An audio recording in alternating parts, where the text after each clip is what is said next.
Ustaz, ketika sedang menghadapi anak yang sedang emosi dan mengeluarkan kata-kata yang menyakiti, bagaimanakah mindset yang sebaiknya ada dalam diri kita untuk menjaga kesabaran dan kewarasan? Apakah meyakini bahwa kata-kata yang keluar ini adalah takdir Allah, ujian dari Allah sehingga kita harus tetap tenang? Namun ada kalanya terutama ketika ibu sedang lelah akan sangat sulit sekali menahan diri. Ada kalanya juga saya lebih memilih diam untuk menahan diri. Namun ketika saya diam, anak saya justru semakin menjadi emosinya. Yang pertama, tidak terpancing, tidak marah-marah atau tidak emosi. Tapi juga belum tentu opsinya adalah mendiamkan.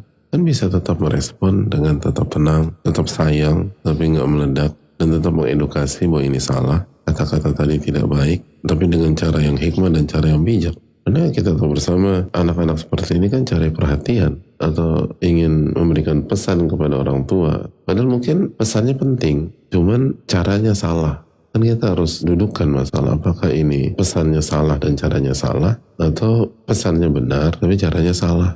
Dua hal itu nggak bisa disikapi dengan cara yang sama. Tapi lagi-lagi kan bicara tuh mudah ya. Ketika ngejalanin itu kan susah. Apalagi lagi capek atau lagi PMS atau lagi haid atau berbagai kondisi yang nggak kondusif. Tiba-tiba anak seperti itu. Maka yang pertama kita harus lakukan tindakan preventif, yaitu dzikir pagi.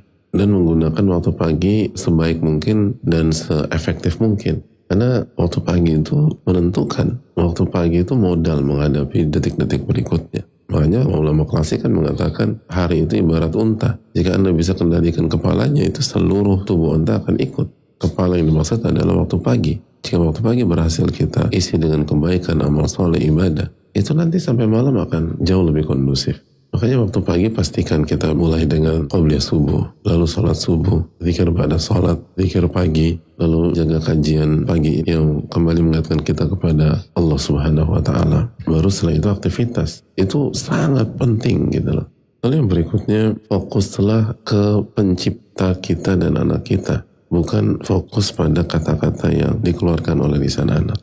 Yang membuat kita sakit hati itu fokus kita ke kata-katanya. Jadi kalau kita fokus berzikir dan ingat kepada Allah, maka kita akan lebih menggunakan energi kita untuk bagaimana mengedukasi anak ini. Bukan tenggelam dalam sakit hati, tapi bagaimana ke depan dia bisa mengekspresikan atau mengungkapkan dengan cara yang bijak dan baik. Makanya sebagian ulama mengatakan bahwa berinteraksilah dengan manusia dengan mengingat Allah. Jadi yang kita hadapi di hadapan kita atau horizontal, tapi fokus kita tuh ke atas langit gitu loh. Dan ingat bahwa innama amwalukum wa auladukum fitnah. Allah berfirman sungguhnya harta kalian dan anak kalian adalah ujian. Jadi poin yang berikutnya kita harus segera menyadari bahwa ini adalah ujian. Jadi kata-kata itu bukan untuk dibaperin, tapi kata-kata itu Allah takdirkan untuk menguji ujian kesabaran, lalu ujian zikir, lalu ujian bagaimana mendidik ini anak. Lalu yang berikutnya ujian keikhlasan. Karena salah satu yang menyakitkan orang tua adalah tega dia bicara demikian. Saya kan ibunya, saya mengandungnya, saya mempertaruhkan nyawa untuk melahirkannya. Dan itu yang semakin buat kita sakit hati. Karena kita suka dengan saya, dan saya.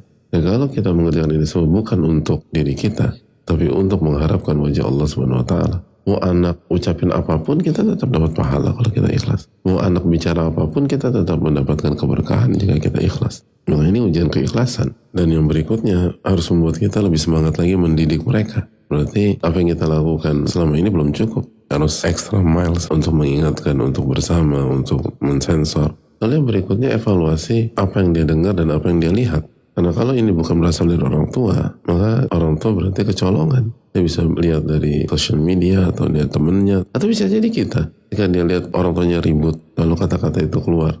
Jadi segera cari dia belajar kata-kata itu dari mana. Lalu banyak doa kepada Allah, doakan anak kita agar punya lisan yang baik. Dan bagi orang tua yang lisan anaknya kurang baik atau tidak baik, jangan berkecil hati. Dan seringkali kita lupa bercermin. Ada banyak di antara orang yang baik, orang yang soleh pada hari ini punya fase ketika itu lisannya nggak terkontrol. Tapi Allah kasih hidayah, Allah kasih taufik. Lalu dia bertobat, beristighfar, lalu dia tinggalkan seluruh kata-kata tidak baik tersebut. Kalau itu bisa terjadi pada orang tuanya, apa susahnya bagi anaknya? Jadi tetap optimis untuk mendakwahi. Dan jangan pernah doakan yang buruk buat anak-anak. Karena doa orang tua yang buruk itu diijabah. Sebagaimana doa yang baik itu diijabah oleh Allah.